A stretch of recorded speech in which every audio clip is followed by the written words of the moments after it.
Hello students, I wish you Assalamualaikum warahmatullahi wabarakatuh. I'm Adi Suryana Sastomi, and in this occasion I would like to explain about if clause or conditional sentence plus suggestion.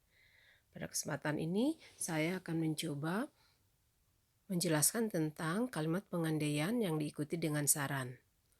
And the basic competence of this learning activity is applying the social function, text structure, and the language features of spoken and written transactional interaction text, which involves the utterances of asking and giving information with if clause plus suggestion. Kompetensi dasar pada kegiatan pembelajaran kali ini adalah menerapkan fungsi sosial, struktur teks, dan unsur kebahasaan teks interaksi, transaksional, lisan dan tulis yang melibatkan tindakan memberi dan meminta informasi terkait pengandaian diikuti oleh perintah atau saran sesuai dengan konteks penggunaannya. The objective of the learning activity are the first, to make students able to identify the sentences using if clause plus suggestion. The second, to make students able to understand the social function of sentence using if clause plus suggestion. And the third one, to make students able to understand the structure of the sentence using if clause plus suggestion. Jadi, tujuan pembelajaran kali ini adalah 1. Membuat para siswa mampu mengidentifikasi kalimat yang menggunakan if clause dan suggestion atau kalimat pengandaian yang diikuti dengan saran. Yang kedua, membuat para siswa mampu memahami fungsi sosial dari kalimat yang menggunakan kalimat pengandaian yang diikuti dengan saran. Dan ketiga, membuat para siswa mampu memahami struktur teks atau struktur kalimat dari kalimat yang menggunakan kalimat pengandaian yang diikuti dengan saran. There are three types of conditional sentence. Those are type 1, type 2, and type 3. Type 1 is called future conditional sentence, type 2 is called present conditional sentence, and type 3 is called past conditional sentence. Pay attention to the examples of the sentence. Type 1, future conditional sentence. If I get a lot of money, I will buy a new phone cell. Type 2, present conditional sentence. If I got a lot of money, I would buy a new phone cell. Type 3, past conditional sentence. If I had got a lot of money, I would have bought a new phone cell. Oke, perhatikan sekali lagi. Type 1, future conditional sentence. Pay attention to the patterns of it. Saya bacakan sekali lagi. If I get a lot of money, I will buy a new phone cell. Pola kalimatnya ada if plus subject plus verb 1 plus object, koma, subject plus will plus verb 1 plus object or complement. Jadi, kata kerja yang digunakan pada if clause-nya untuk tipe ke-1 ini adalah kata kerja bentuk pertama, yaitu get. Dan pada main clause-nya ada kata will yang diikuti dengan kata kerja bentuk pertama, will buy. Sekali lagi saya bacakan. If I get a lot of money, I will buy a new phone cell. Oke, dari kalimat ini, ya, this sentence means that it is possible for me to buy a new phone cell someday. Artinya, sangat mungkin bagi saya untuk membeli sebuah ponsel baru suatu saat nanti. Ini kemungkinan terjadi di masa yang akan datang. And type 2, present conditional sentence. Pay attention to the example of the sentence. If I got a lot of money, I would buy a new phone cell. Pada if clause-nya, kata kerja yang digunakan adalah verb to atau kata kerja kedua, yaitu got. Dan pada main clause-nya ada kata would plus verb 1, would buy. Jadi pola kalimatnya sekali lagi ada if plus subject plus verb to plus object, subject plus would plus verb one plus object or complement. Sekali lagi saya bacakan, if I got a lot of money, I would buy a new phone cell.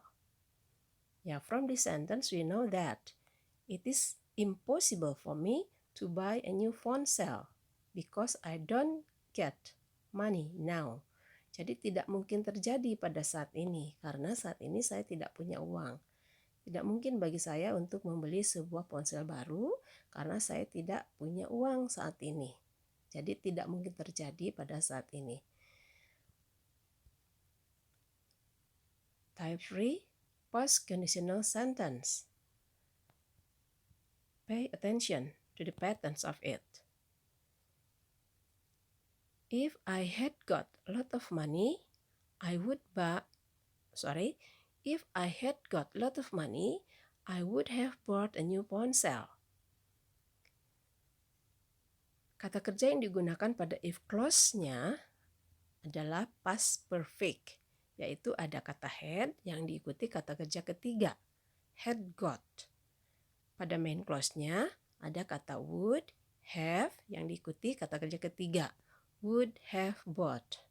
Sekali lagi saya bacakan, if I had got a lot of money, I would have bought a new phone cell. It means that I didn't get a lot of money, so I didn't buy a new phone cell last year.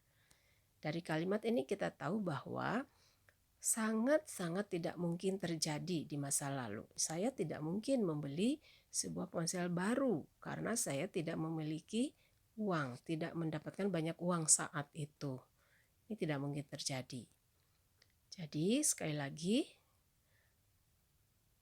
kalimat pengandaian ada 3 tipe, yaitu tipe 1, future conditional sentence, tipe 2, present conditional sentence, dan tipe ketiga, future conditional sentence. Future conditional sentence mungkin terjadi suatu saat nanti. Present conditional sentence tidak mungkin terjadi saat ini. Dan past conditional sentence tidak mungkin terjadi di masa lalu.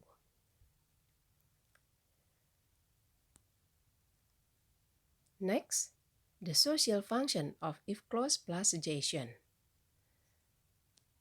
The social function of if clause plus suggestion can be as reminder, as suggestion, as imperative, as general truth, and shows a dream. Jadi fungsi sosial dari kalimat pengandaian yang diikuti dengan saran bisa berupa reminder atau peringatan, bisa sebagai suggestion atau saran, bisa sebagai imperatif, perintah, bisa sebagai general truth, menyatakan kebenaran umum, dan to show a dream, menunjukkan angan-angan. Okay, pay attention to the following example of the sentence of if clause plus suggestion as reminder. It is used to remind you of what to do. Ya, perhatikan contoh kalimat berikut. Kalimat pengandaian yang diikuti dengan saran sebagai reminder, yaitu mengingatkan Anda, mengingatkan seseorang atas apa yang harus dilakukan. For example, if you want to be a government worker, you have to pass the test.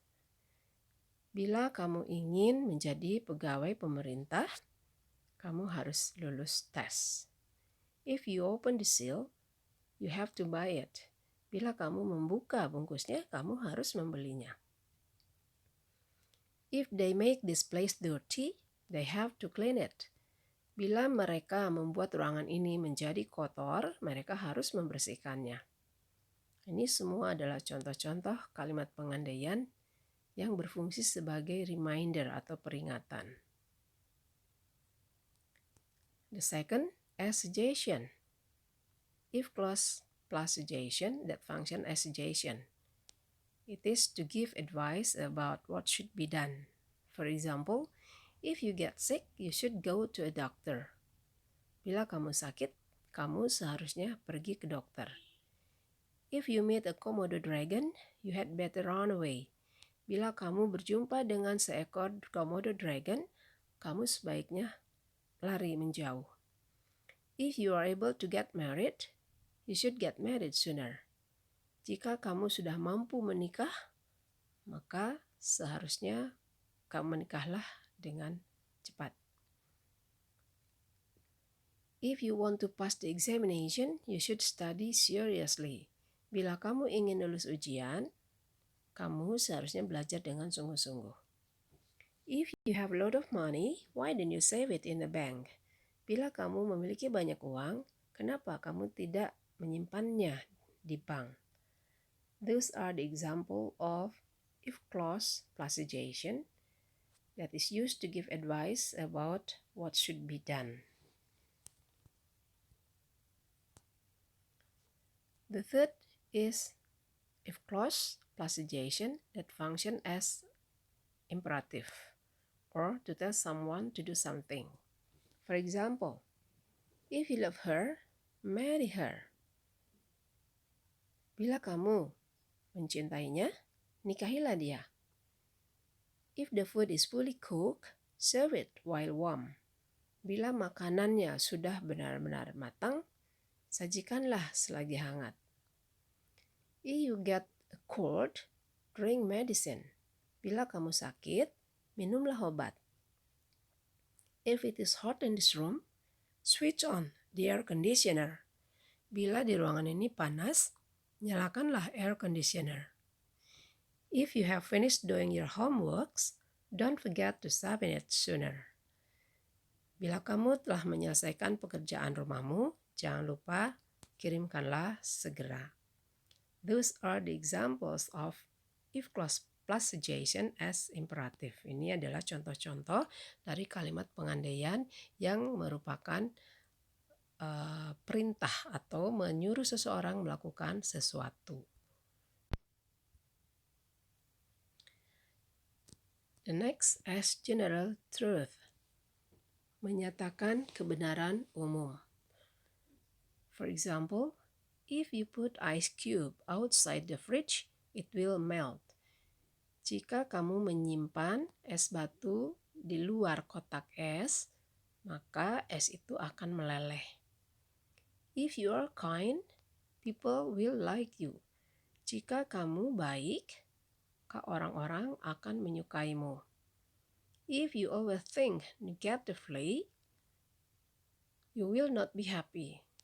Bila kamu selalu berpikiran negatif, kamu tidak akan bahagia. If you eat nutritious food and do exercises regularly, you will be healthy. Jika kamu makan makanan bergizi dan berolahraga secara teratur, kamu akan sehat. If you keep away from Allah Subhanahu wa Ta'ala, you won't be a good person. Bila kamu selalu jauh dari Allah Subhanahu wa Ta'ala, kamu tidak akan bisa menjadi orang yang baik. Okay, those are the examples of the sentences of if clause plus suggestion as general truth sebagai pernyataan umum atau kebenaran umum. And the fifth one, if clause plus suggestion can be used to show a dream. Jadi kalimat pengandaian yang diikuti dengan saran juga bisa berfungsi sebagai pernyataan atau menyatakan hayalan atau angan-angan. For example, if I am chosen a leader, I will dedicate all my life. Bila saya terpilih menjadi ketua, saya akan mendedikasikan seluruh hidup saya. If you marry me, I will make you happy. Jika kamu menikahiku, aku akan buat kamu bahagia. If I am president of this country, I will waive the taxes from the people. Jika saya seorang presiden dari negara ini, saya akan menghapuskan pajak dari semua rakyat. If I am a king, I will build a big castle. Jika saya seorang raja, saya akan membangun sebuah istana yang besar. Ini contoh-contoh kalimat pengandaian yang digunakan untuk menunjukkan sebuah impian atau angan-angan.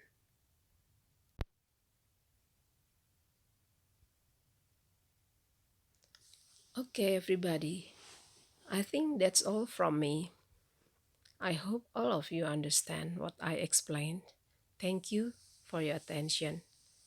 And I wish you wassalamualaikum warahmatullahi wabarakatuh.